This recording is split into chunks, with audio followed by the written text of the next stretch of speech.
estamos no 78º dia da exposição bíblica, Epístola aos Efésios. O tema de hoje é sequencial, no versículo 11, né? Os 5 ministérios. Hoje nós vamos falar dos apóstolos e profetas. Efésios 4, 11, a parte 2 hoje. Vamos ler o texto? Diz a palavra do Senhor assim: E Ele mesmo deu uns para apóstolos, e outros para profetas, e outros para evangelistas, e outros para pastores e doutores.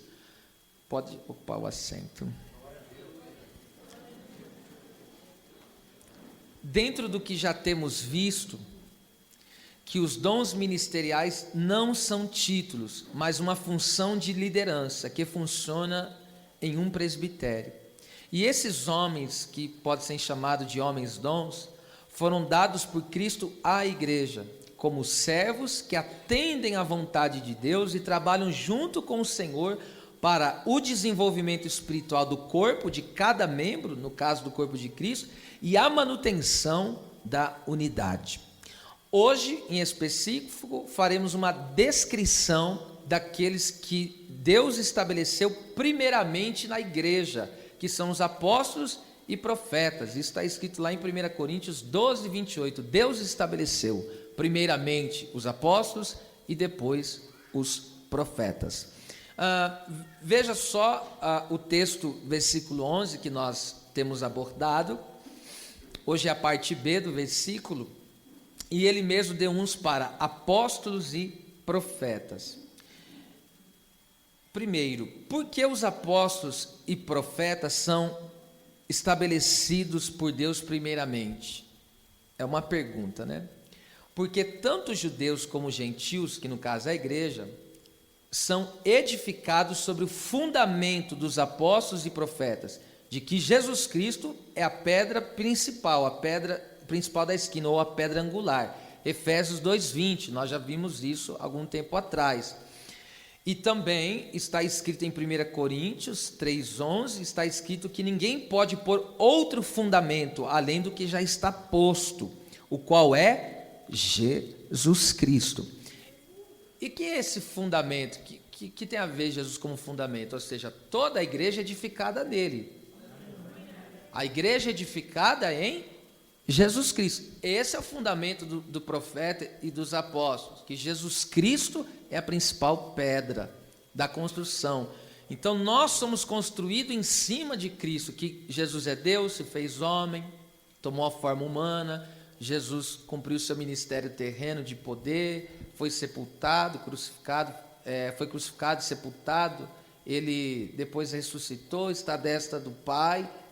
Então, é sobre esse fundamento de que Ele é criador de todas as coisas, é que a igreja, então, é edificada, tá certo? Agora, o fundamento dos apóstolos e profetas é que ambos testemunham esta revelação que acabei de dizer, de que Jesus Cristo é o Filho de Deus. Então, a nossa vida é edificada sobre a vida de Cristo, sobre os ensinamentos de Cristo, ou seja, sobre a própria palavra do Senhor. Então a nossa vida é assim edificada. Por quê? Todas as escrituras, escute isso, todas as escrituras, tanto o Antigo como o Novo Testamento, testificam da pessoa de Jesus. Está escrito em João 5,39. Jesus falou: examinai as escrituras, porque nelas vocês cuidais ter a vida eterna. E Jesus falou: elas, as escrituras, testificam de mim. Então, de Gênesis a Apocalipse, toda a Bíblia testifica que Jesus é Deus, que Jesus, Ele é Senhor. Então esse é o fundamento dos apóstolos e dos profetas. Então o fundamento, escute isso, o fundamento já foi lançado, o alicerce já foi lançado, e ninguém pode alterar esse fundamento. Diga isso comigo: ninguém pode alterar o fundamento que é Cristo. Ninguém pode alterar isso, tá? Esse alterar significa ou diminuir ou acrescentar a mensagem apostólica, ou seja, o evangelho.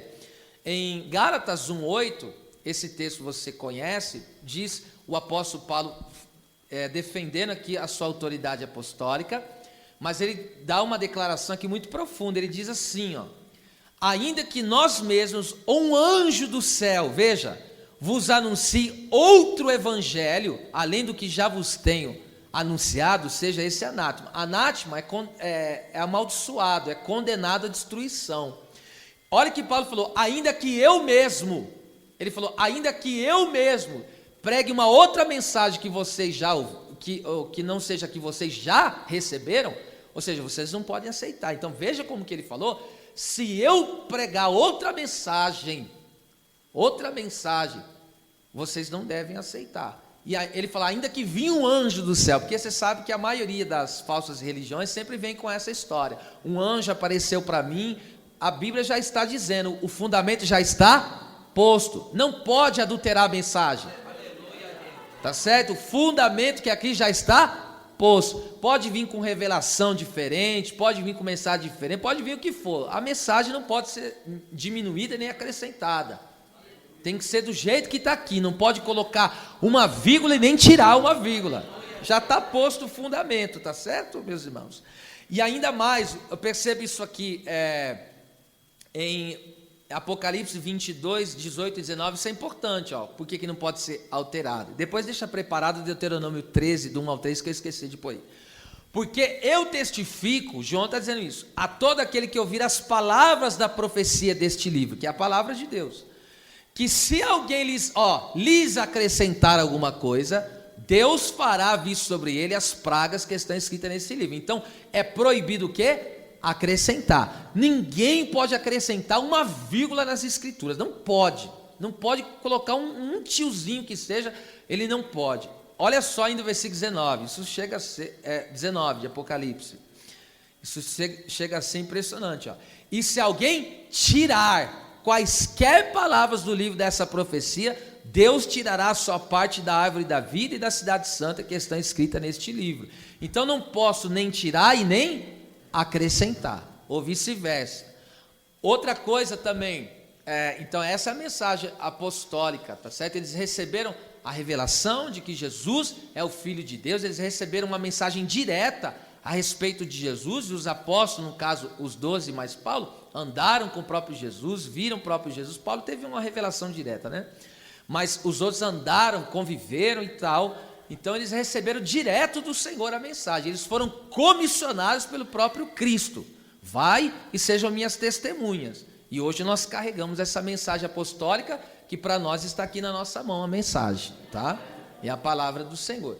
Ainda, veja só o testemunho dos profetas, em Deuteronômio 13, 1, 3, olha que Deus declara: quando o profeta ou sonhador de sonhos se levantar no meio de ti, está falando no meio da congregação, e der um sinal ou prodígio, veja, alguém que tem a capacidade, você sabe que prodígio é uma alteração da natureza, por exemplo, o sol parar, como aconteceu com Josué, sem entrar em questões teológicas ali, se foi o sol não parou, eu vou falar o que está escrito aqui nessa tradução, o sol e a lua se deteve, tá certo? Então isso é um prodígio, como Samuel orou, e quando ele orou, o tempo era de seca, e era impossível naquela época chover em Israel, mas quando ele orou, Deus mudou o tempo e fez chover.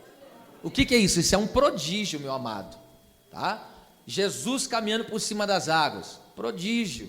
Então isso são coisas que alteram, multiplicação do pães e peixes, o que é isso? Prodígio, isso altera a questão da natureza. Agora o texto está dizendo, se um profeta, está vendo aí, ó, fazer algum sinal, algum prodígio dessa natureza que eu estou dizendo para vocês. Agora veja só, e suceder o tal sinal ou prodígio, de que te houver falado dizendo, ó, vamos após outros deuses, olha lá, ele está alterando aí a mensagem, ó, vamos após outros deuses, que não conhecestes e servamos, aí veja só, esse profeta está pregando sobre ir para outros deuses e falou, ó, veja que a minha mensagem é verdadeira, veja que o sonho que eu tive é verdadeiro, olha o prodígio aqui, ó como que Deus está comigo.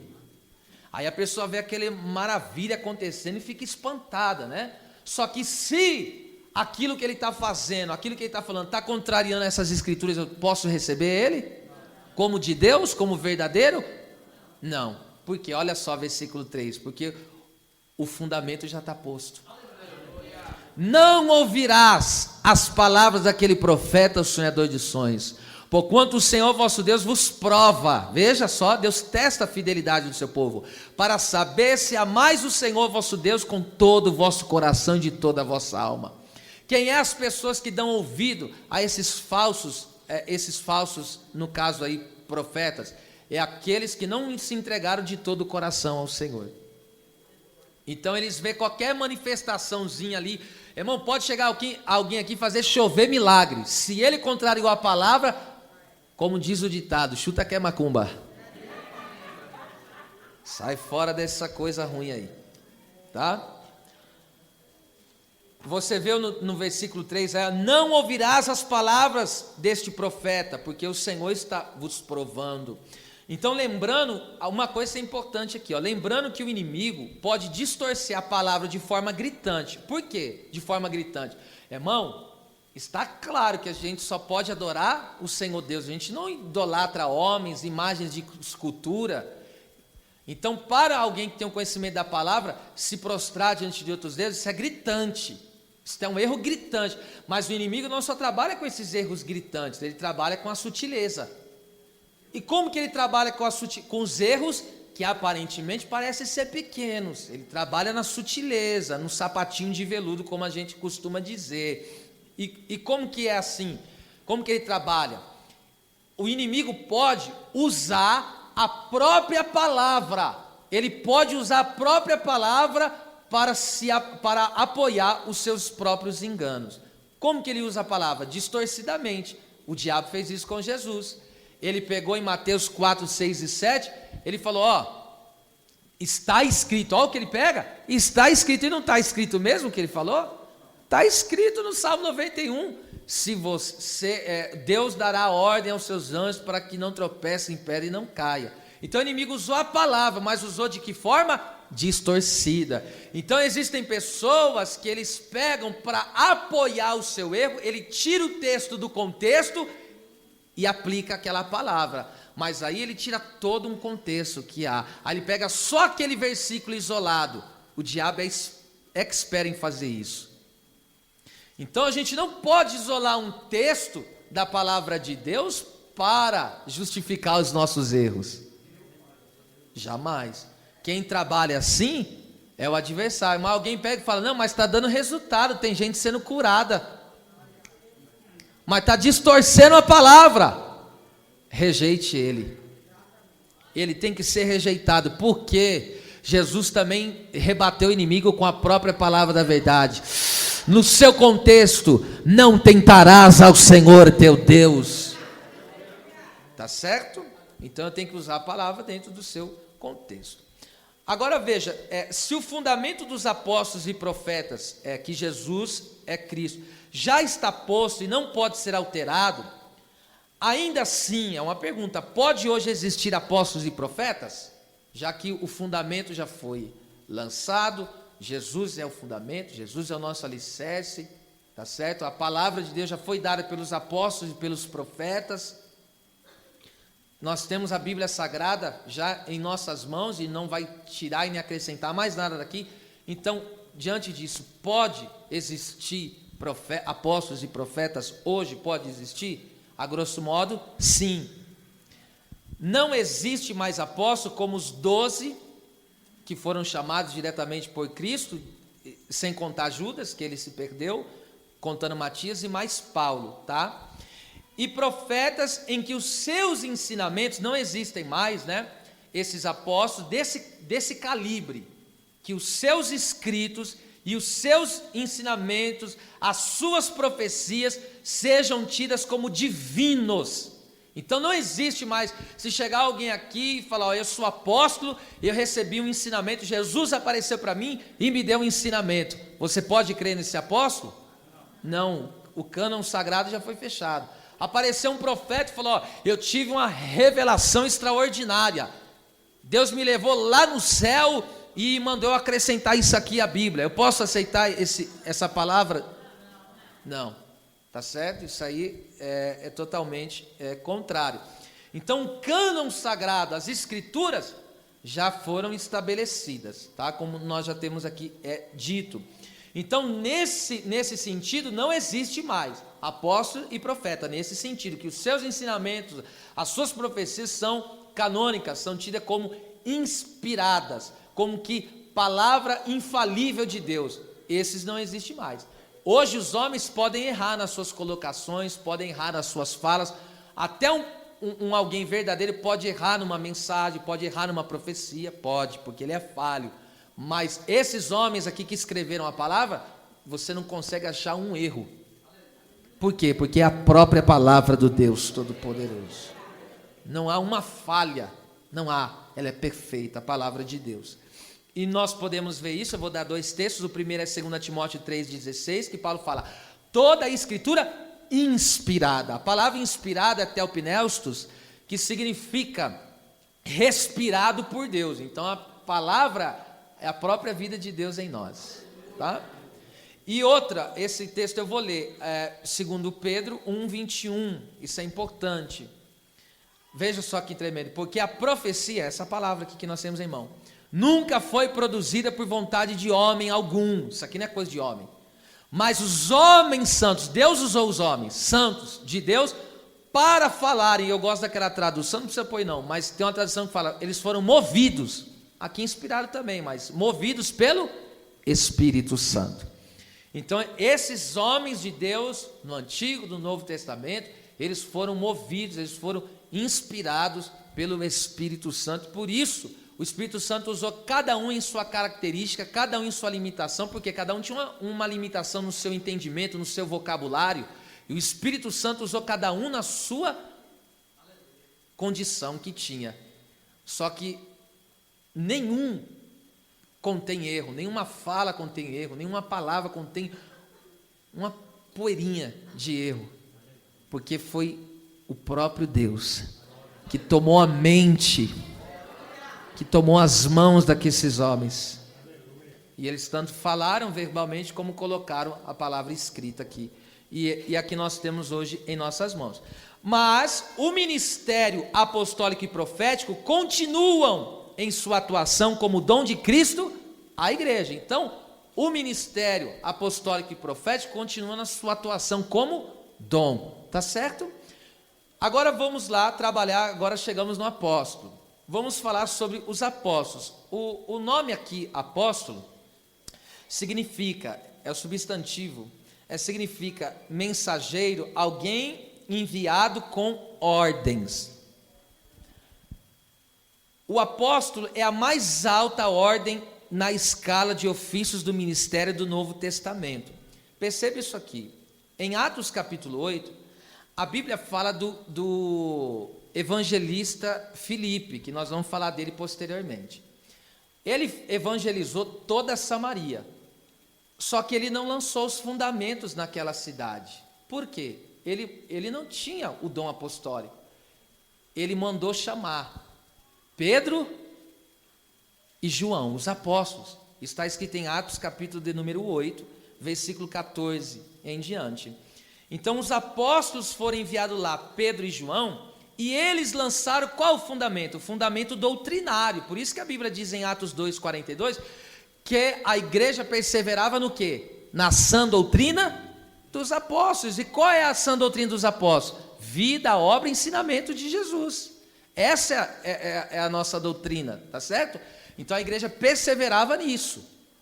Agora perceba uma coisa, quando Filipe fez o trabalho e evangelizou aquele povo, agora veio os apóstolos e fizeram o quê? Lançaram os fundamentos doutrinários. Qual é o fundamento doutrinário? Só há salvação por meio de Jesus Cristo. Jesus é o caminho, é a verdade, é a vida. O homem é justificado pela fé e não por obras.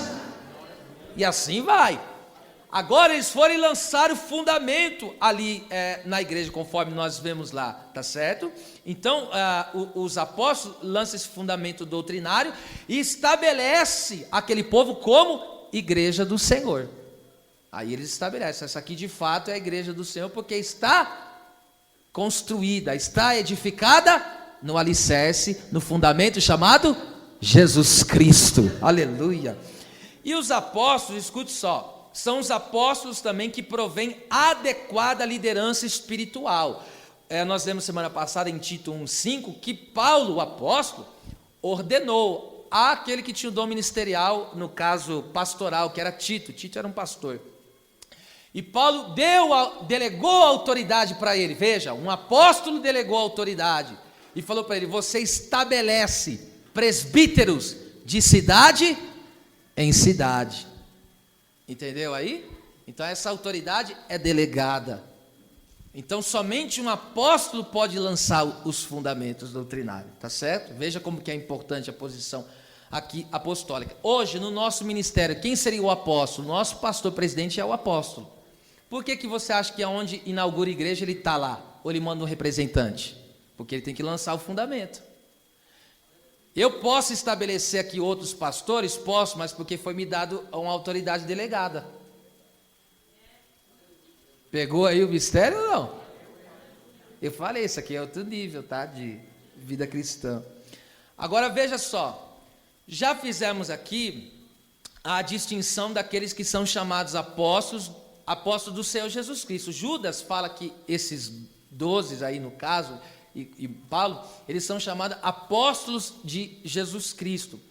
E daqueles que são chamados apóstolos das igrejas. Veja só, então tem essa distinção. Os apóstolos de Jesus Cristo, uma ligação, uma fala direta, uma descrição direta aqui no caso, para os apóstolos que ele mesmo chamou, tá certo?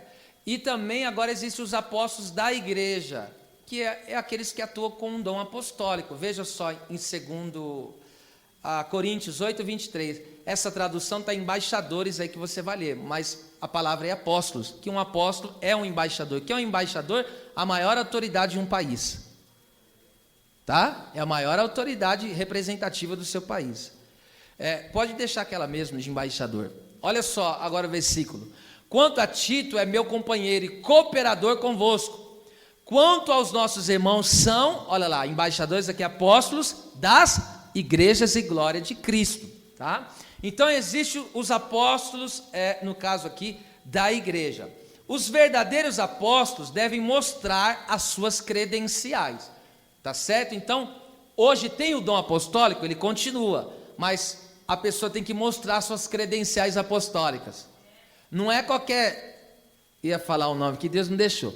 Não é qualquer um que aparece e ele mesmo pega e fala: eu sou apóstolo. Tá certo, você é apóstolo, então me mostra a sua credencial apostólica. E a credencial apostólica não é aquela que é feita na impressora, no computador, não. Veja só onde está aqui a credencial apostólica. Segundo a Coríntios 12, 12. Veja só isso aqui. Olha como que é linda. A credencial apostólica é forte, ó. Paulo dizendo: os sinais do meu apostolado. Então, foram manifestos entre vós, com toda paciência que é perseverança, por sinais, prodígios, as credenciais aí. Agora veja isso aqui comigo, preste atenção. O apóstolo, quais são os sinais do apostolado? O apóstolo é capaz de realizar todos os demais ministérios, com frutos e atuações, justificando assim a sua posição dada por Cristo. Por que vem primeiro os apóstolos? Veja aqui na mão. Qual é o único dedo que consegue tocar os outros?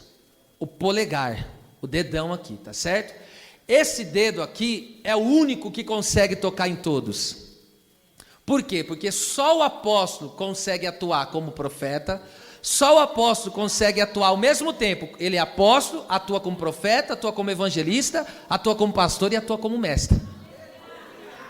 Então, olha o sinal apostólico aí. A pessoa tem que ser capacitada para desenvolver os 5 ministérios. Porque o apóstolo alcança todos os ministérios. É uma posição muito alta. Agora veja isso aqui, que coisa maravilhosa. Então vamos lá, sinais do apostolado como profeta. Ou seja, ele tem que ter direção e conselhos proféticos confirmados na palavra. Só um exemplo de Eliseu, lembra a mulher? Chegou desesperada, segundo Reis 4. A casa estava endividada, não tinha o que fazer. O que ele fez?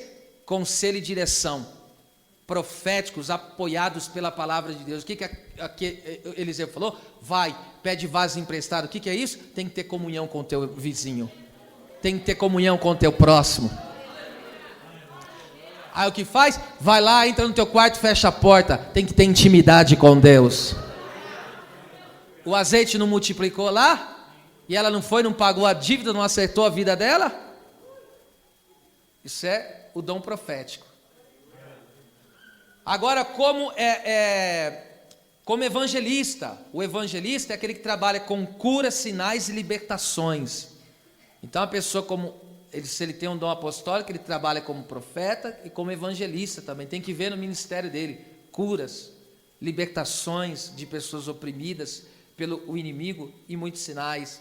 Pastor, ele tem que ser aquela pessoa que tem a capacidade de apacentar e cuidar do rebanho, visitar as pessoas, ir nos hospitais, ir nos presídios. Aleluia. 4, como mestre, ele tem que ser o quê? Um fazedor de discípulos versado nas escrituras, porque o mestre é aquele que faz discípulos. Tá bom? O que é mais aí do apóstolo?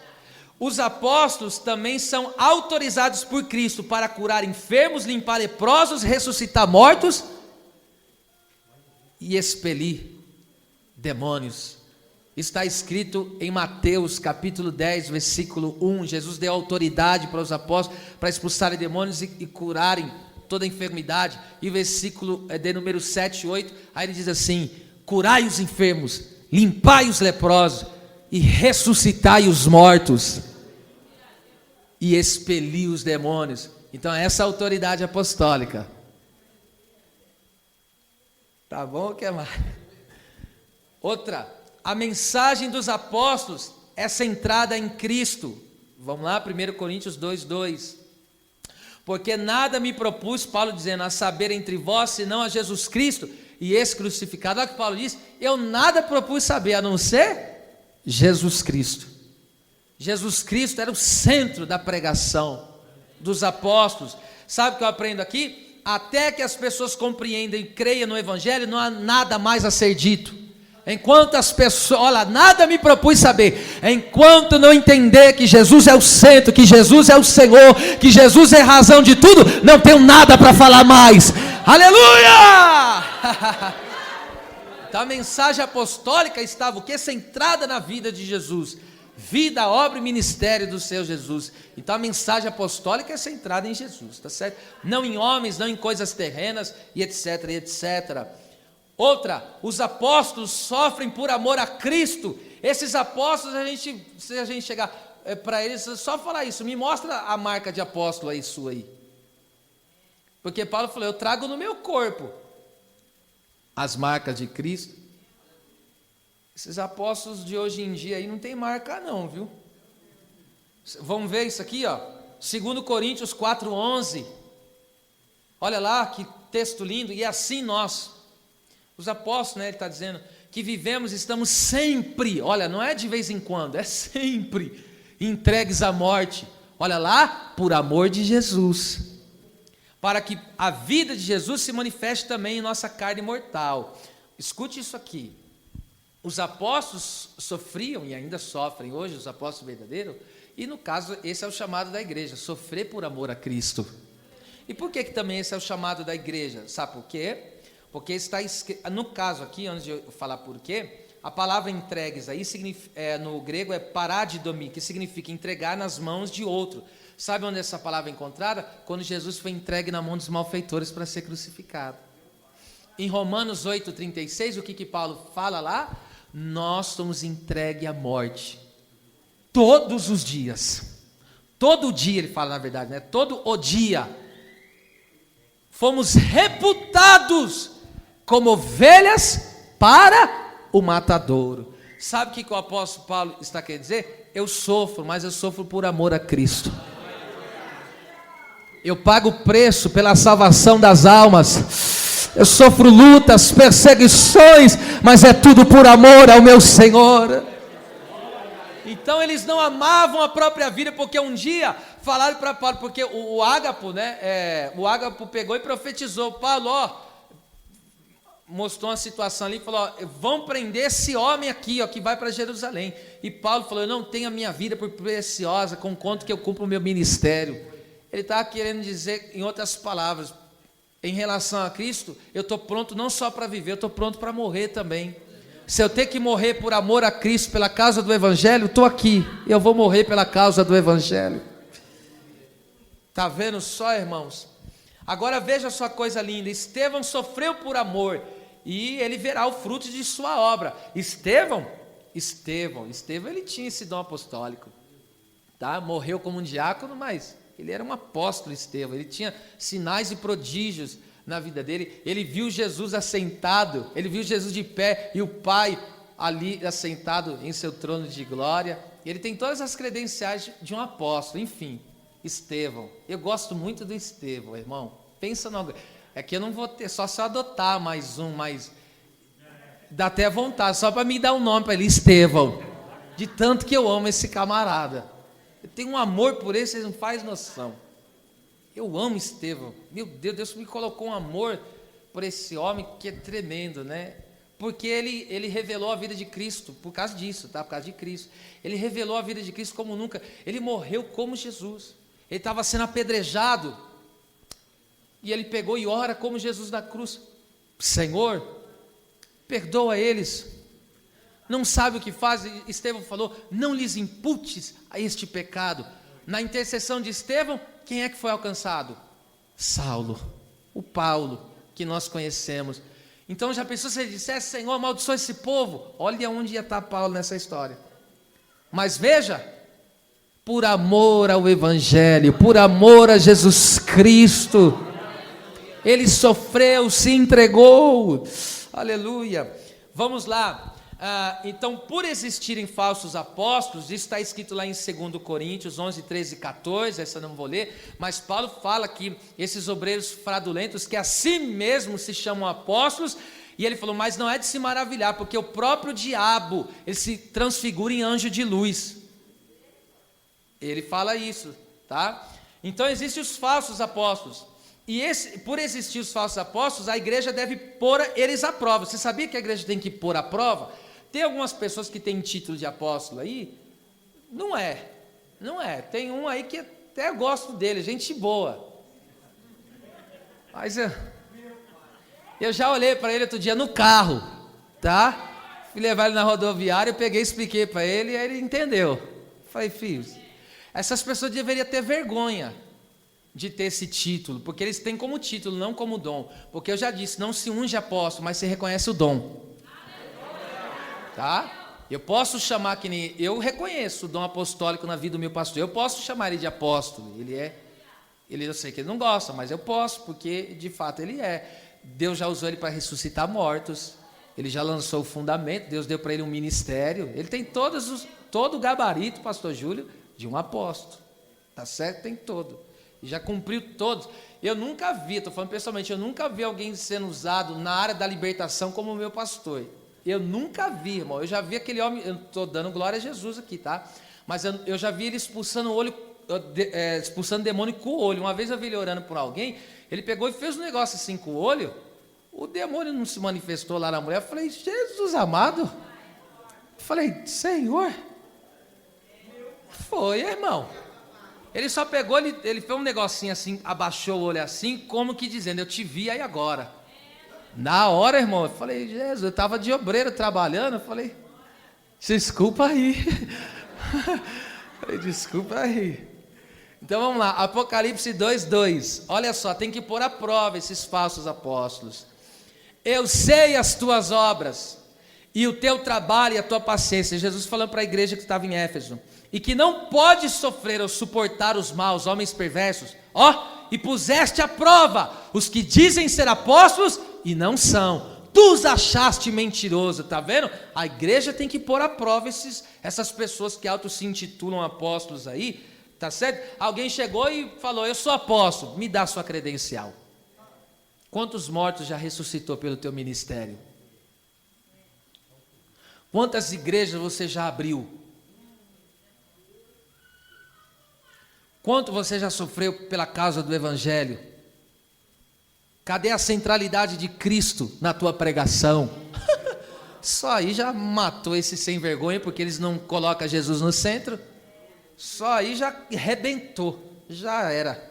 Então os apóstolos têm que ser tem que ser colocado à prova por quem? Pela igreja. Porque os verdadeiros apóstolos foi dado para quem? Aí a igreja pega e fala, esse aqui não foi Jesus que nos deu não, sai fora. A igreja reconhece os verdadeiros. Agora vamos para os profetas, que maravilha. Quem está empreendendo até aqui, diga amém. Agora vamos para os profetas. Profetes, que no caso original aqui é profetes. O profeta, a grosso modo, ele significa um porta-voz. Os profetas oficiam um ministério profético, recebendo a revelação, no caso a mensagem de Deus, e entregando para o povo. Então vamos lá, o profeta ele recebe de Deus e entrega para... Detalhe, do jeito que ele recebe, ele entrega. Ele não acrescenta nada e nem tira nada, do jeitinho que Deus... É por isso que Deus falou para Moisés, do jeito que você viu no monte aqui, foi revelado, ó, do jeito que você viu aqui no monte, você faça. Deus não deixou ele colocar o pitaco em nada, porque o tabernáculo falava de quem? De Jesus. Entendeu? Então a mensagem não pode ser adulterada, hein? Deus está falando aqui forte. Agora vamos lá, para entendermos o dom profético, é preciso antes compreendermos a diferença entre o ministério profético e aquele que tem um dom de profecia. Então você não pode confundir uma pessoa que tem um dom de profecia e alguém que tem um dom ministerial profético. Tem que haver uma distinção clara hoje aqui nessa noite e terá assim. Eu vou ler um texto que mostra isso claramente, tá? Atos capítulo 21, versículo 8 ao 11. A parte final do versículo 8 aí, ó. Entrando em casa de Filipe, o evangelista, que era um dos 7, ficamos com ele. Olha o que a Bíblia diz sobre a filha deles. Tinha este 4 filhas donzelas. Donzelas aqui é virgens. Que faziam o quê? Profetizavam. Elas tinham dom do quê? De profecia. Elas tinham um dom de profecia. Então aqui nós temos mulheres capacitadas com dom de profecia. Mas elas tinham um dom ministerial profético?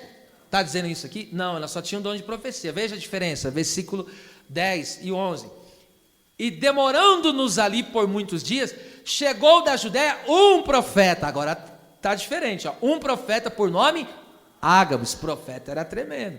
E vindo ter conosco, tomou a cinta de Paulo, ele não sabia, ó. E ligando os seus próprios pés e mãos, e disse: isso diz o Espírito Santo. Lembra que no Antigo Testamento se dizia assim diz o Senhor? E agora sobre o Novo Testamento se diz assim diz o Espírito Santo. Mas é errado dizer assim diz o Senhor? Não, porque o Deus é o mesmo. Aleluia. Senti a graça aqui, hein? Assim, aí ele diz, ó, assim ligarão os judeus em Jerusalém o varão de quem é esta cinta e o entregarão nas mãos dos gentios. Escute aqui o que é o dom profético. Olha lá, não é alguém que tem dom de profecia, é o dom profético. Ele recebe algo de Deus também. O Ágabo chegou lá na casa, os irmãos estavam lá na casa. De repente o Ágabo viu uma cinta que estava lá, ele não sabia de quem era. Quando ele olha aquela cinta, o Espírito Santo já deu uma mensagem inspirada para ele.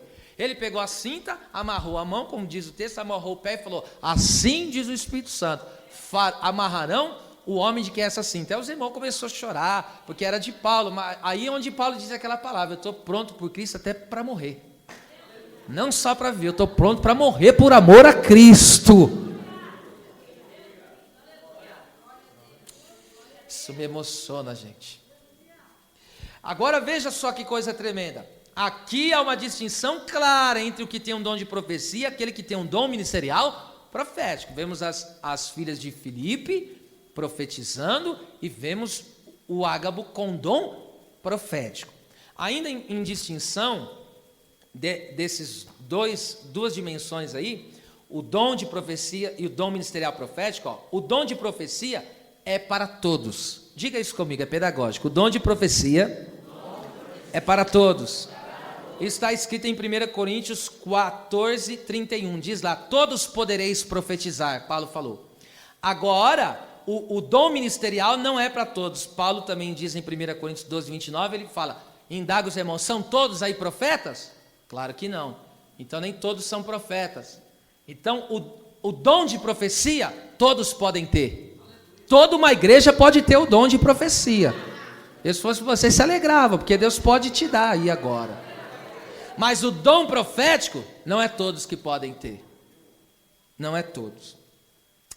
Vamos lá. As 3 características do dom de profecia. Você sabe que em 1 Coríntios 14:3 diz lá: mas aquele que profetiza, profetiza para edificação, exortação e consolação da igreja. Exemplo prático disso, de alguém que profetiza. Vou usar o exemplo do nosso Senhor Jesus, em Lucas 8:50. Jesus, ele falou 3 palavras para Jairo, que é uma profecia. Jesus falou para ele: não temas, crê somente e será salvo. Quando ele fala não temas, Jesus exortou ele.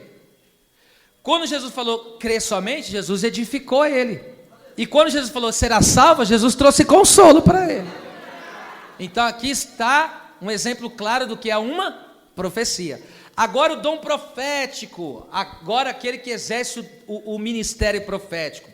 Essa pessoa que exerce o ministério profético, Deus pode trazer a essa pessoa uma revelação por meio de sonhos e visões, conforme está escrito em Números 12:6. O próprio Deus falou para Arão e Miriam: ó, se tiver algum profeta no meio da congregação, eu me revelo para ele com sonhos e visões. Mas com meu servo Moisés, é diferente, já com ele eu tenho outro nível. Eu falo com ele face a face. Agora veja só, ou também o profeta, além de Deus se comunicar com ele por sonhos, por visões espirituais, Deus pode também dar uma inspiração de uma mensagem profética que pode envolver o mundo, uma região ou até mesmo uma igreja local. Um exemplo disso, olha só, desse profeta Ágabo, eu vou dar o exemplo. Atos 11, 27 e 28. Olha só que coisa tremenda. Naqueles dias desceram profetas, no plural. Então na igreja primitiva, só tinha um profeta? Tinha vários. A Bíblia diz que Judas e Silas eram profetas, tem vários outros, tá? Mas vamos lá. Então, naqueles dias desceram profetas de Jerusalém para Antioquia.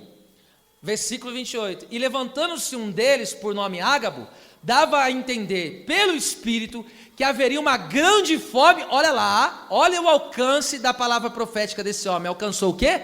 Em todo o mundo. E isso aconteceu no tempo de Cláudio César.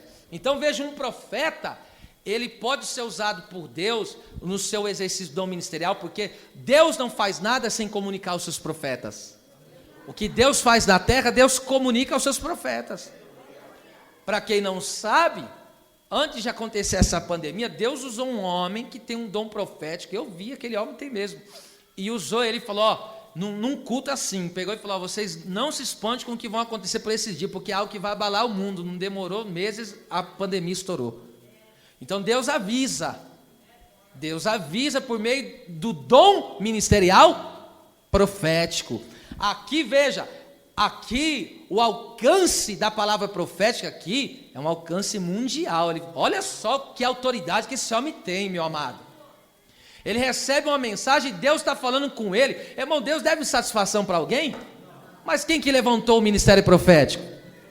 Foi Deus. Então ele pega e fala, ó, avisa aí, que vai acontecer tal coisa. Forte. Vamos lá, outra questão aqui, outro exemplo aqui, tá? Estou dando um exemplo de profeta em seu exercício. Ágabo, aqui no caso, ele recebeu a inspiração de uma mensagem profética que teve alcance mundial. Por exemplo, Eliseu recebeu uma revelação que tinha alcance regional, Samaria. Segundo Reis 6, do 8 ao 23. Lembra que o rei Ben-Hadad, o rei da Síria, se levantou e armava uma cilada, uma emboscada para pegar Israel? Mas Deus fazia o que para Eliseu? Revelava para o profeta chegava e falava para o rei, ó, não vai por ali não, porque o inimigo está armando a cilada. Quantas armadilhas o inimigo tramou contra a tua casa, contra a tua família, e tu chegastes aqui, Deus pegou e entregou a palavra profética ao seu coração, e o inimigo foi envergonhado. Quantas vezes, hein, irmão? Aí sabe o que o profeta fez? Olha que a palavra profética tem o poder de fazer. Eliseu pegou e orou e falou assim, Senhor, fere o inimigo de cegueira. Escute, o inimigo estava vindo ao derredor, cercando a casa do profeta, e ali o inimigo foi para ir contra a casa do profeta, porque o profeta era o canal de Deus. O profeta estava atrapalhando os planos do inimigo, por isso que ele não gosta mesmo. Aí o inimigo fala, vou pegar, e de repente Deus fala tudo para esse profeta. Aí o inimigo vem com a cavalaria, vamos derrubar a casa. Mas o profeta tem vida de oração e falou, Deus, cega o inimigo de cegueira, levante as suas mãos que eu estou profetizando. O diabo com os seus demônios e os cavalos que o inimigo tem usado, não vai encontrar tua casa, não vai encontrar teu casamento, não vai encontrar tua família, não vai encontrar tua saúde, não vai encontrar teu ministério. Deus está te guardando. Quem recebe essa palavra, adore a Deus. Urabacala, sarabacandácia.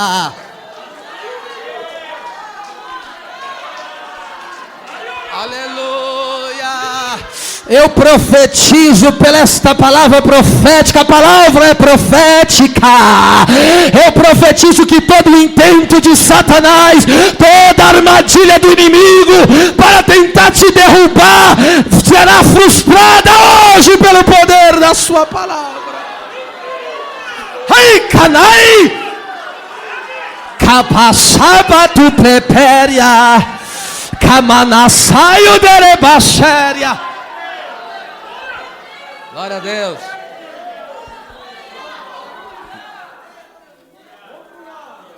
E Samuel, outro exemplo. Samuel, no episódio de Saul, recebeu uma revelação do Senhor de alcance congregacional, que no caso era para Israel. Lembra lá em 1 Samuel 15:17, o Saul perdeu as jumentas, e aí eles estão procurando a jumenta, ele, um funcionário do pai dele, já estão procurando alguns dias, falou, vamos embora, mas o amigo conhecia o profeta, falou, vamos até o profeta, quem sabe ele tem uma palavra do Senhor para nós. A Bíblia diz, tá, depois você lê na tua casa, 1 Samuel 9, do 15 ao 17, um dia antes de Saul chegar diante do profeta, Deus já tinha revelado. Deus chegou para o profeta e falou assim, amanhã, a tal hora, vai chegar um homem aqui, você pega o azeite porque ele é o novo rei. Já pensou, meu amado? Aí quando, olha que coisa tremenda, quando o Saul chegou lá, ele estava preocupado com o quê? Com a jumenta. Aí o profeta falou, vem, senta e come, porque a jumenta que estava perdida já foi encontrada já, viu? É através do ministério profético, aleluia, que acontecem essas coisas. Você não pegou a revelação ainda? Quantas pessoas que estão procurando a jumenta que se perdeu, situações da vida que se perderam. Aí você entra aqui só procurando uma jumentinha, mas quando você chega aqui o profeta fala, eu já estava orando por você há muito tempo, alma preciosa. Deus já me tinha falado a respeito de você. E tem uma coisa, você será vaso de honra na casa. Ela Márcia, ela bacanta, ela baxébria.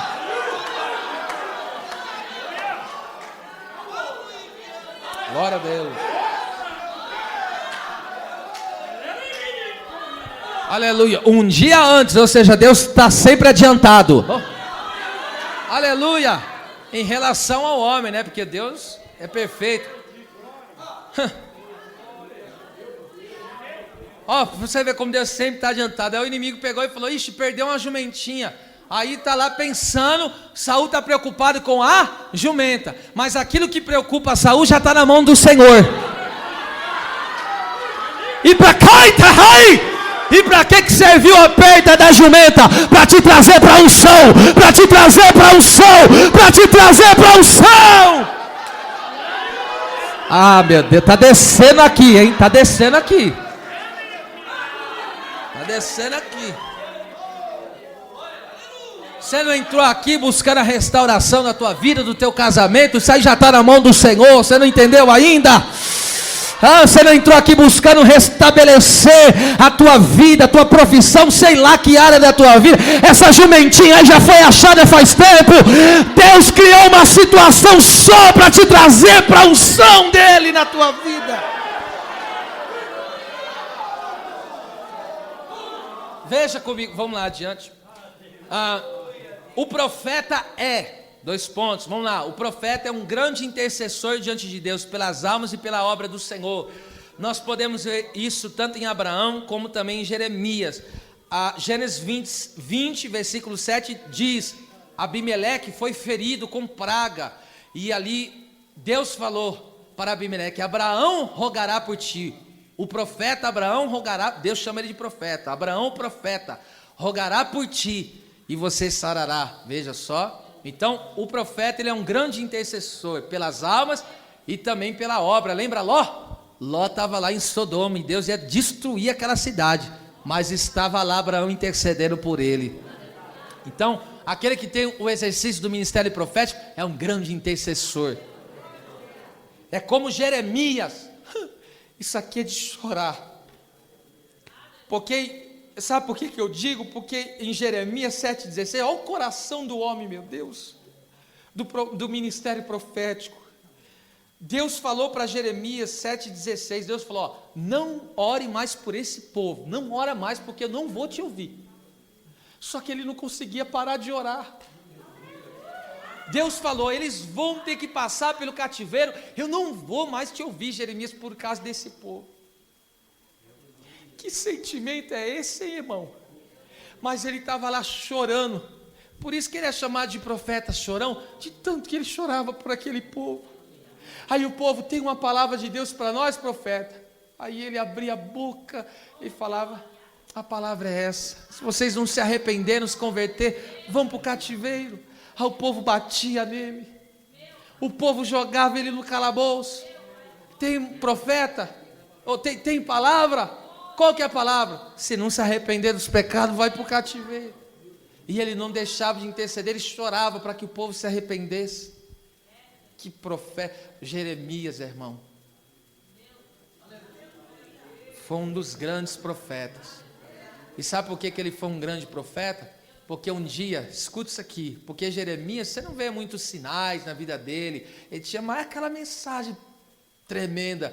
Aí muitos não falam muito de Jeremias, porque foi um dos profetas que mais sofreu. Na minha concepção, depois de Jó no Antigo Testamento, esse camarada aqui, eu estou lendo a história dele, meu Deus do céu, você chega, você fala: meu Deus.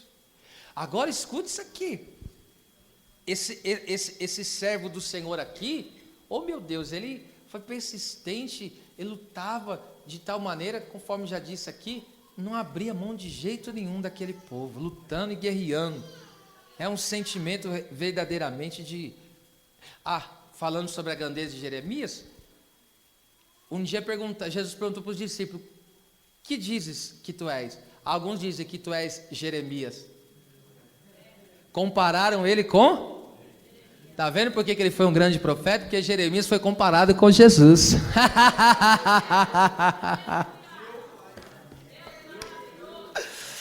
Que profeta lindo. Aleluia. O profeta é um pregador comprometido com as escrituras sagradas, que a sua mensagem, ou seja, a mensagem de Deus na vida dele, tem o poder de levantar um povo caído. Ezequiel 37:4. Ezequiel: poderão reviver esses ossos? Ele falou: Senhor Jeová, tu sabes. Então a palavra veio na boca do profeta. E qual é a palavra? Ossos secos, ouvi a palavra do Senhor. Então o profeta tem autoridade de Deus para levantar uma nação caída. Veja que o ministério profético, o alcance tem. A solução para esta nação, Deus conta com os seus profetas. O profeta, terceiro, é um arauto da santidade de Deus, porque o profeta é cheio do Espírito Santo para denunciar e condenar o pecado. Ele é o profeta é um arauto da santidade de Deus. Coloca aí Miqueias 3:8, tem que ler esse texto. Olha lá, é para isso que o servo de Deus, o Miqueias, foi cheio, mas de certo estou cheio da força do Espírito do Senhor, e cheio de juízo e de ânimo, para anunciar a Jacó a sua transgressão, e a Israel o seu pecado. Ou seja, para denunciar o pecado, só cheio do Espírito Santo. Então toda a igreja cheia do Espírito Santo denuncia pecado. Quer saber se essa igreja é cheia do Espírito Santo? Vê se ela está denunciando o pecado. Quarto, os profetas são homens que encorajam pessoas. Veja que lindo, Atos 15:32, eu estou conciliando, exemplo do Antigo e do Novo Testamento, correndo em toda a Bíblia. Ó, depois Judas e Silas, que também eram profetas, exortaram, a palavra exortar aí é encorajar, ou consolar também dá, e confirmaram os irmãos com muitas palavras. Veja só, então o profeta do Senhor exorta, encoraja os irmãos. Esse exortar aqui é encorajar, é mais ou menos, levanta rapaz, sai desse desânimo aí, hein? Sai desse comodismo aí, isso é encorajar. Veja que coisa, a palavra aí, veja só, quando eles exortam, os profetas exortam, o povo é confirmado. O que é confirmar? No original a palavra aí, episterizo, que significa tornar mais forte, mais firme, confirmar. Ou seja, a igreja que é a igreja que é exortada pela palavra profética é uma igreja robusta, é uma igreja firme. Aleluia! Foi através do ministério de quem? Que Deus renovou o povo nos dias do pós-cativeiro, lembra? No ministério de Ageu e Zacarias, por causa do levante dos samaritanos, o povo não queria trabalhar mais na obra, deixaram a casa de Deus de lado, estavam só preocupados com as coisas terrenas, só estavam preocupados com suas casas, com seus trabalhos, e abandonaram o templo, abandonaram o ministério, abandonaram a casa de Deus. Aí Deus toma o ministério do profeta Ageu e do profeta Zacarias, e a mensagem de Ageu é essa aqui, olha só ele exortando o povo: vocês trabalham muito e pegam pouco, o salário que vocês pegam, recebem no saquitel furado, vocês comem, mas não se saciam, se vestem, mas não se aquecem. Por quê? Porque deixaram de lado a casa de Deus, deixaram de lado a obra de Deus, mas subiu ao monte, pegai madeira, edificai a minha casa, e nela trabalhai, e eu me agradarei, diz o Senhor. E diz a Bíblia, e Deus despertou o espírito de Josué, de Zorobabel e de todo o povo. Levante as duas mãos no terceiro andar. Eu vou te dar 30 segundos para você adorar a Deus, porque a mensagem profética desperta, a mensagem profética sacode a poeira na vida do crente, a mensagem profética tira o crente do comodismo, da letargia espiritual, da preguiça.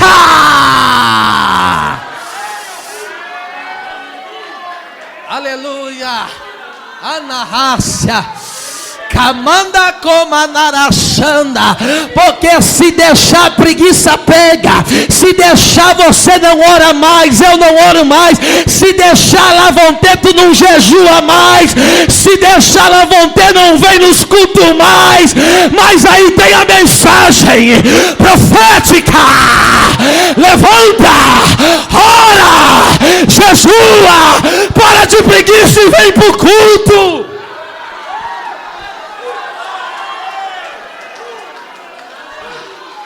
Aleluia.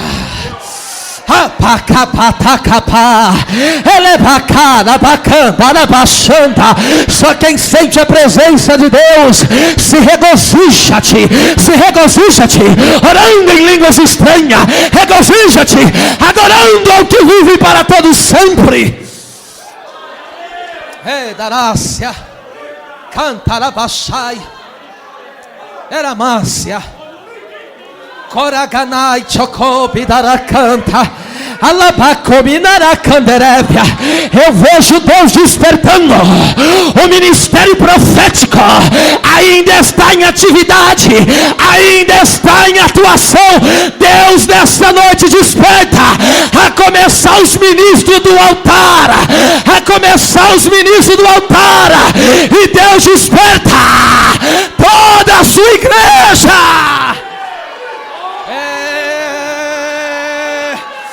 Alamande candoé, alabacatarabia, elebica manchore bacantai.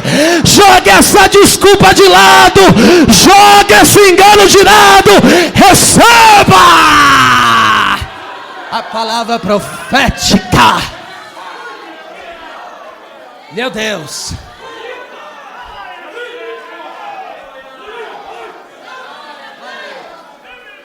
Escute. Quinto, o profeta é No caso, os profetas são atalaias de Deus. Ezequiel, essa eu não vou abrir lá, eu preciso ganhar tempo para poder encerrar. Ezequiel 37, do 7 a 9, Deus falou para Ezequiel: eu te constituí por atalaia. No original, tsafá. O que é o tsafá? A palavra tsafá, que é atalaia, traduzido para nós do português como atalaia, é vigiar, olhar ao redor, prestar atenção, tomar cuidado. Quem eram os atalaias? Os atalaias ficavam na torre de vigia. E eles tinham que ficar o quê? Acordado, já disse tudo, vigiando. E eles tinham que ficar o quê? Olhando ao redor. Por quê? Se o inimigo está vindo de lá, o atalaia está o quê? Olha a butuca do olho dele, ó. Aí ele viu o inimigo lá, pegou e avisou para o arraial: ó, o inimigo está vindo ali, ó.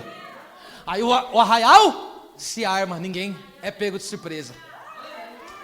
Aí o inimigo vem para o outro lado, mas tem o quê? O atalaia. Então os profetas de Deus são esses atalaias que estão atentos aos movimentos do inimigo ao derredor, e também estão atentos para chamar o povo para o arrependimento.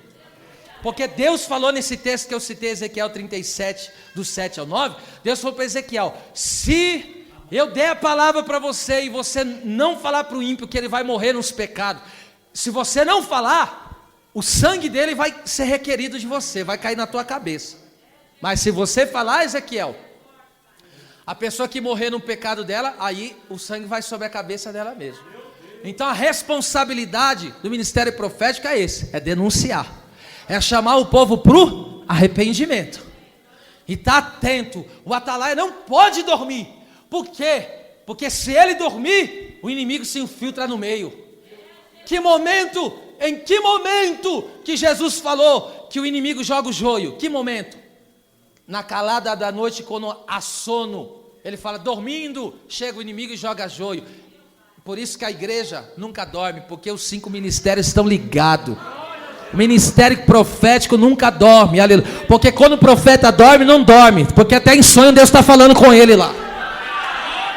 Aleluia, aleluia, entendeu? Até quando dorme não está dormindo, está acordado espiritualmente, meu.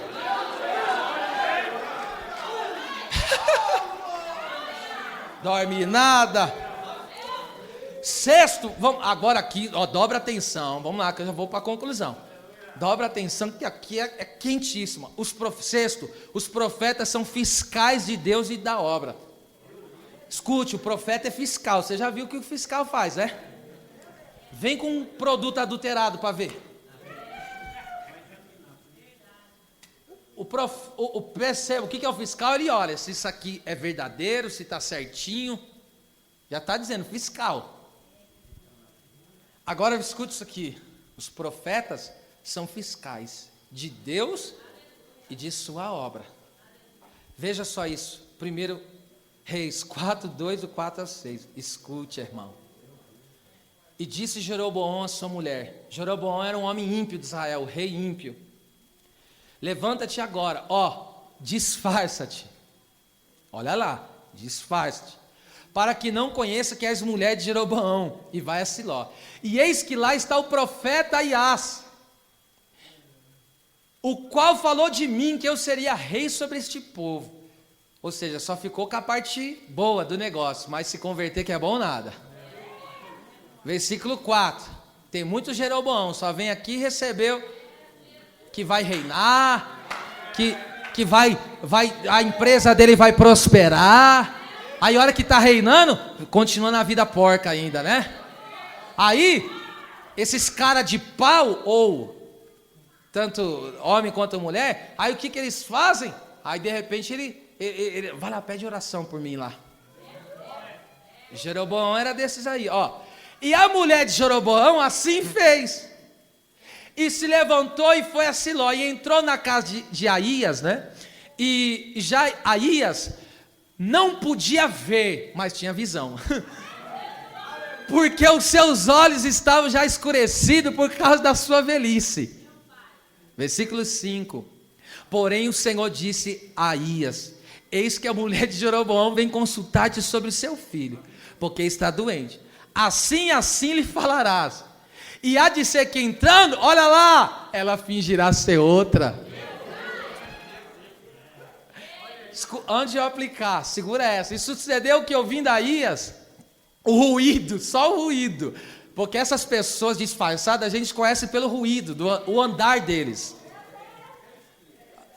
O ruído de seus pés, ó, entrando ela pela porta, olha lá, o profeta usava óculos. E mesmo assim não está enxergando, meu Deus. Olha lá, o óculos aí é posição minha, tá? Naquela época não tinha não. Entrando ela pela porta, disse: então entra, mulher de Jeroboão, por que te disfarças assim?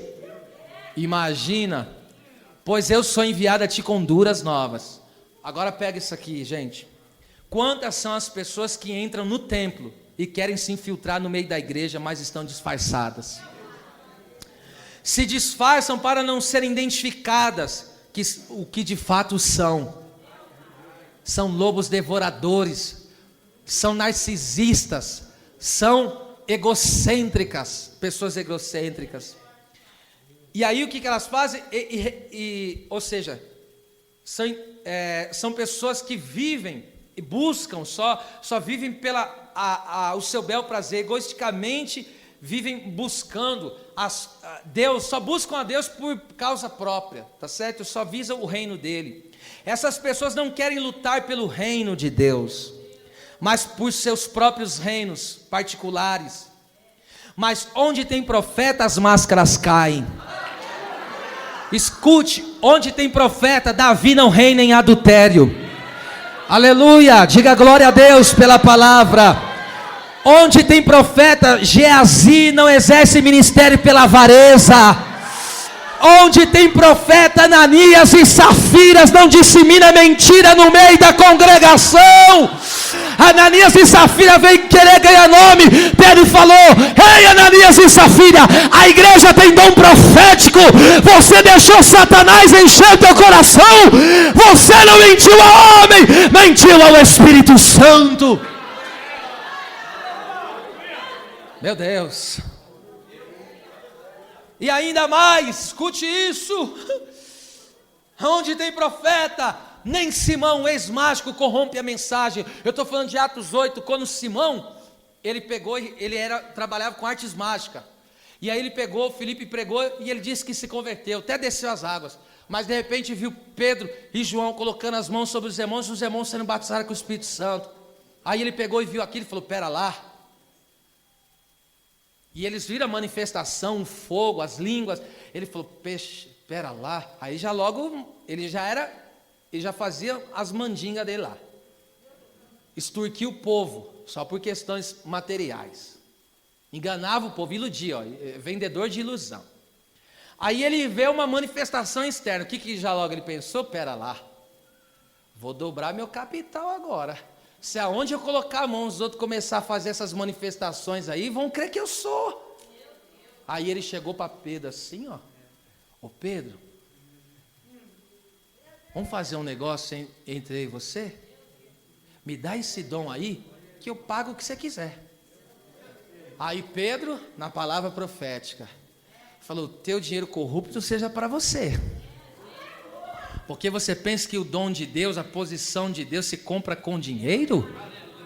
Irmão, na hora o homem, porque ele queria corromper a mensagem. Mais ou menos assim: você só vai pregar o que eu mando, porque eu que estou pagando. Tem lugar que você vai pregar por aí, o pastor já chega e fala: ó, você não prega isso aqui não, viu? Aqui só prega uma mensagem aí para abençoar o povo aí, só não prega. Bandido da fé. Mas onde tem profeta, aleluia, a pessoa pode entrar aqui até com disfarce, mas quando chega aqui, o profeta fala: pode tirar essa máscara, pode tirar essa, você não é assim não, coisa nenhuma, você é uma dissimulada, você é um sem vergonha, você é um pilantra, então pode rasgar essa máscara, pode tirar essa roupa da religiosidade, porque você cobre e não faz coisa nenhuma. Pode, eita!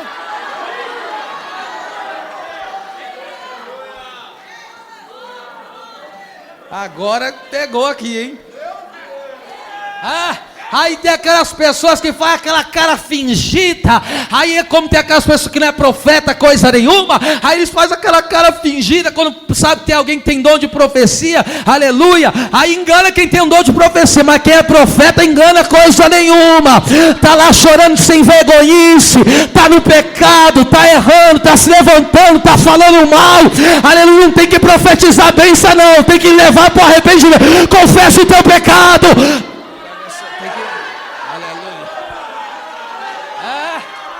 Porque tem gente que não se arrependeu, é um falador da vida dos outros.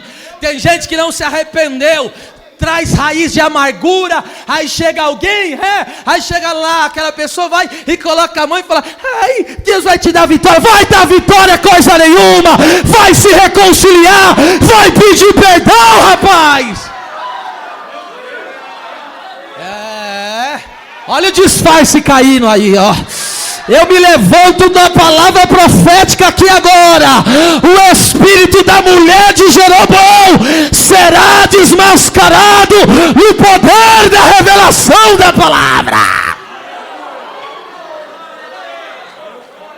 Meu Deus.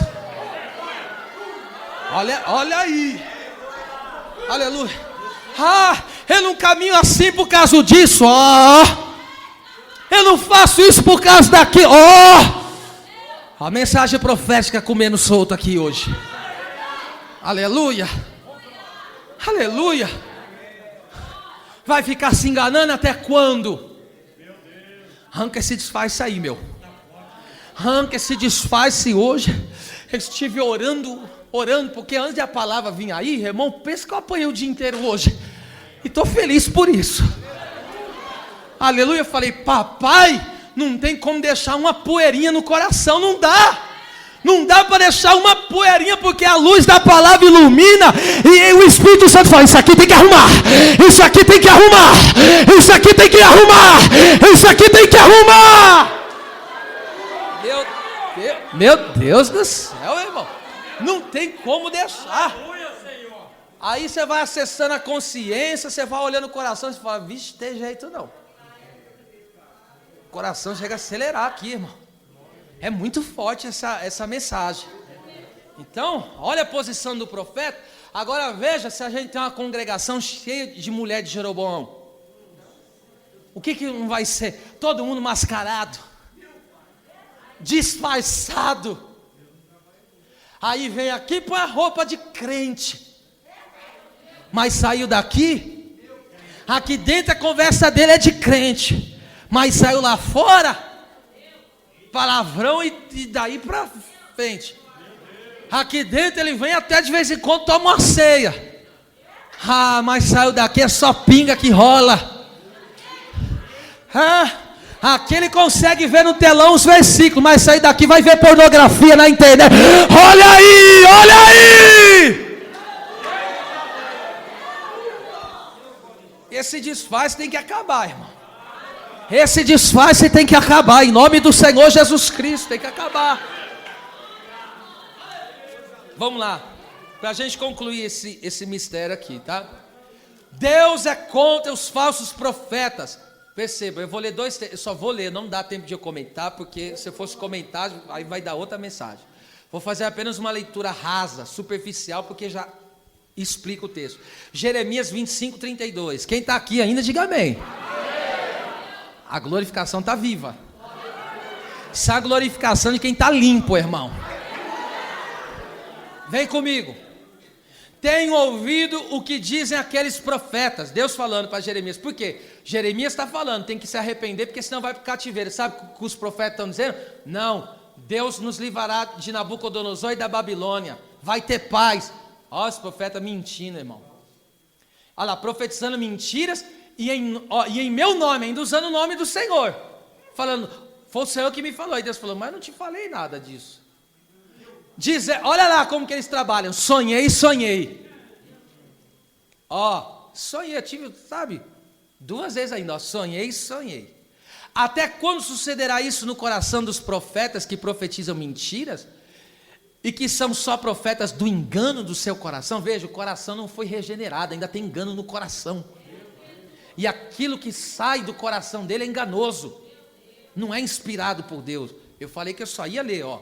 Os quais cuida que farão que o meu nome, olha lá, o meu nome, que o meu povo se esqueça do meu nome, pelos sonhos que cada um conta ao seu companheiro, assim como seus pais se esqueceram do meu nome por causa de Baal. Olha, o profeta que teve um sonho, olha lá, nunca se esqueça isso. O profeta que teve um sonho, conte como sonho.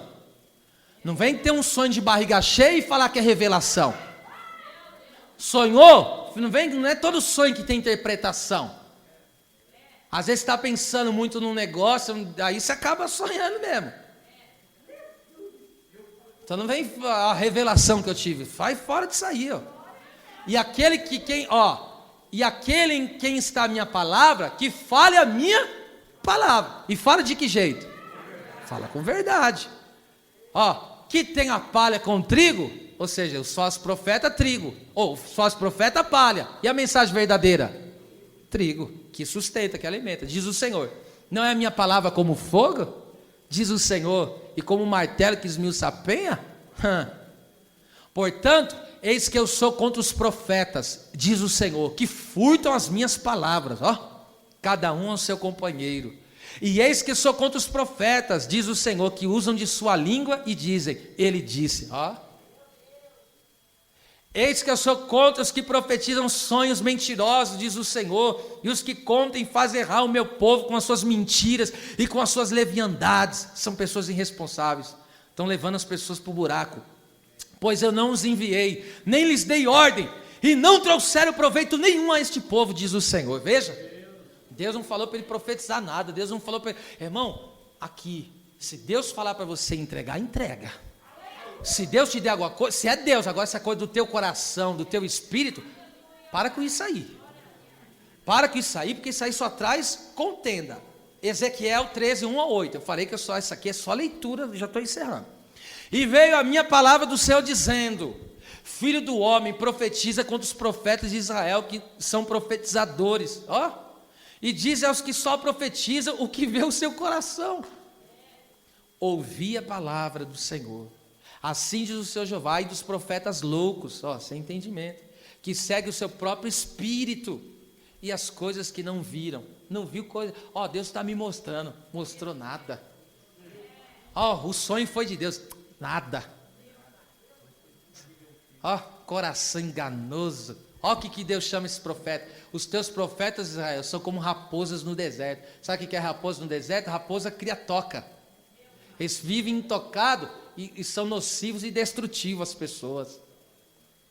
Não subistes as brechas, nem raspaste a fenda da casa de Israel, para estar na peleja no dia do Senhor. Ou seja, eles não são da peleja, dizem que estão na peleja, mas não estão. Vem vaidade, é só vaidade do coração, para que as pessoas digam, Deus usa, não é Deus que usa. Vem vaidade e adivinhação, não são profecias de Deus, são adivinhações. Mentirosa, os que dizem, o Senhor disse, quando o Senhor os não enviou, e fazem que esperem o cumprimento da palavra. Sabe o que essas pessoas fazem? Elas profetizam e criam uma situação para que a palavra que ela falou se cumpra. Ela vai criando meios. Às vezes ela profetiza uma palavra de maldição na vida da pessoa, e ela vai criando uma situação para se cumprir aquela praga. Levanta a mão aí que eu estou profetizando. Nenhuma palavra falsa. Espírito de Noadias que mete medo. Neemias capítulo 6. Nenhuma profecia mentirosa de Noadias vai ter efeito contra o Neemias de Deus que está ocupado na obra.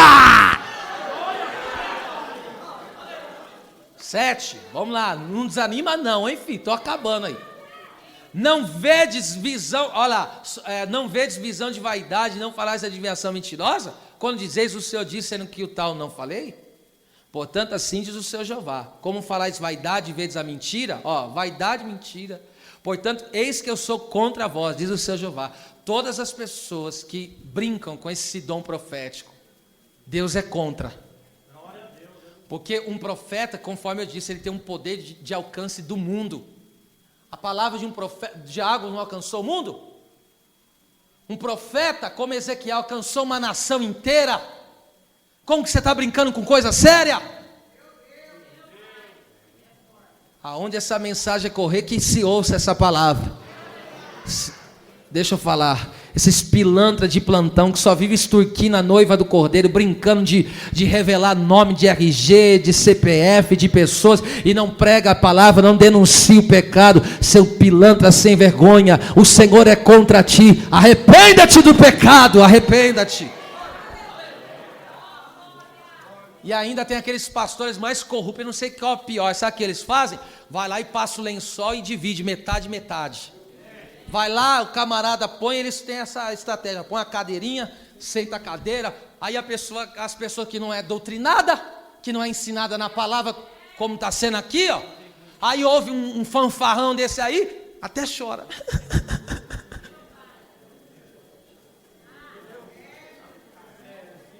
Se tem um conhecimento real e verdadeiro, vai olhar seu sem vergonha e denunciar, tá certo? A igreja do Senhor tem profetas de verdade, irmão. Vamos lá. Agora um alerta, agora encerrei. Um alerta para a igreja do Senhor Jesus. Qual é o alerta? Apocalipse 2, 20 ao 22 e depois o versículo 24. Olha lá, presta atenção. Vou ler e depois eu aplico tudo. Mas tem contra ti o tolerares, guarde essa palavra, que Jezabel, mulher que se diz, ela não é, que se diz profetiza, ela não é. Ó, ensine e engane os meus servos, para que se prostituam em coma dos sacrifícios da idolatria. Porque você sabe, ela gosta de fazer os banquetes, gosta de levar as pessoas para o lado dela. Vem aqui, ó, a gente vai ter um estudinho bíblico em casa. É as coisinhas paralelas. Conheço, filho. Escutinho paralelo. Ó, vai fazendo uns negocinhos paralelos. Não tem? Aqui nem a questão. Aqui tem um autorizado. Qual que é autorizado? O culto da inteira-fé. Esse é autorizado. Esse aí tem a direção. Esse aí está debaixo da bênção. Agora tem aí alguns estão se reunindo aí na casa de Jezabel aí. Não tem nada a ver com isso não. Tá? Não, mas a mulher revela tudo lá. Vai lá. Olha o que vai acontecer. E dele tempo para se arrepender. Deus é tão misericordioso que até essa pessoa, o nome dela não é Jezabel. É Jezabel concernente a do Antigo Testamento. Ó, dele tempo para que se arrependesse da sua prostituição espiritual. E não se arrependeu. Deus é tão misericordioso que até, irmão, deu tempo para a mulher se arrepender, parar com esses cultos paralelos aí. Esses ensinamentos esquisitos. Ó, o versículo 22, isso aqui é para aumentar o temor, ó. Eis que a porei numa cama, ó. Está falando de doença, enfermidade. E sobre os que adulteram com ela, ou seja, aqueles que estão no estudo dela, que estão participando, dela ou dele, tá? O espírito de Jezabel pode ser dela ou dele. Olha lá, os que adulteram com ele virá grande tribulação, se não se arrependerem das suas obras. Então as pessoas que compactuam com esses fatos, agora entende? A pessoa vai, você vê aquele lugar abarrotado. As pessoas recebem, parece estar chorando, eles mostram a filmagem, as fotos, você fala, meu Deus, está acontecendo uma glória aí, as pessoas testemunhando. Depois você vai ver aquelas vidas tudo tribulada, arrebentada. Tudo arrebentada. Tudo quebrado, moído. Porque estão sendo regidos pelo espírito de Jezabel. Que o fundamento de Jezabel não é Cristo. Ela tem um reino paralelo. Pega isso aqui, versículo 24 agora. Olha de onde vem os ensinamentos e as profecias dessa Jezabel. Veja comigo. Mas eu vos digo a vós e aos restantes que estão em Tiatira, a todos quantos não têm essa doutrina, ó, doutrina e ensinamento, e não a conheceram, como dizem, olha lá de onde vem o ensino e a profecia da Jezabel aí, ó. As profundezas de Satanás. Olha de onde que vem os ensinos. Está entendendo? É do interior do inimigo. Então ela recebe do interior do inimigo e quer disseminar nas pessoas.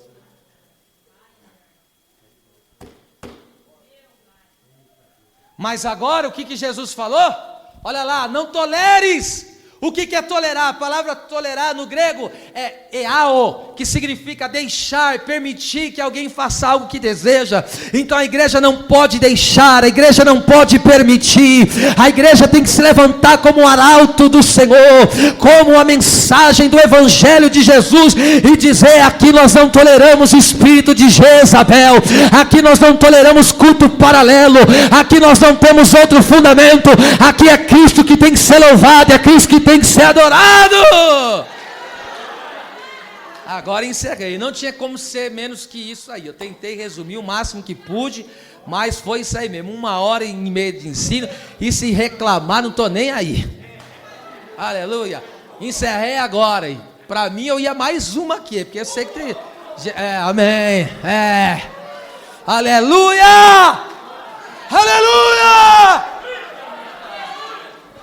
A igreja tem apóstolos e profetas, e está fundamentada, alicerçada em Jesus Cristo, e por isso o corpo permanece em crescimento e unidade. Aleluia. Agora escute, aqueles que não fazem parte do corpo não conseguem suportar o peso dessa palavra. A palavra vai ser pregada, se a pessoa não se arrepende e muda, ela não consegue ficar no ambiente mais, porque, escute isso, a mensagem profética, sabe o que ela causa em nós? Não deixa a gente pecar em paz. Eu vou repetir isso aqui de novo. A mensagem profética não deixa o povo pecar em paz. Pecou, vai ser confrontado pela palavra do Senhor Deus. Davi adulterou, mas se arrependeu, continua reinando, mas só depois de se arrepender dos seus pecados. Tá certo? As palmas louvem o Senhor. As palmas louvem o Senhor. As palmas louvem o Senhor. As palmas louvem o Senhor. As palmas louvem o Senhor. As palmas louvem o Senhor. As palmas louvem o Senhor. As palmas louvem o Senhor. As palmas louvem o Senhor.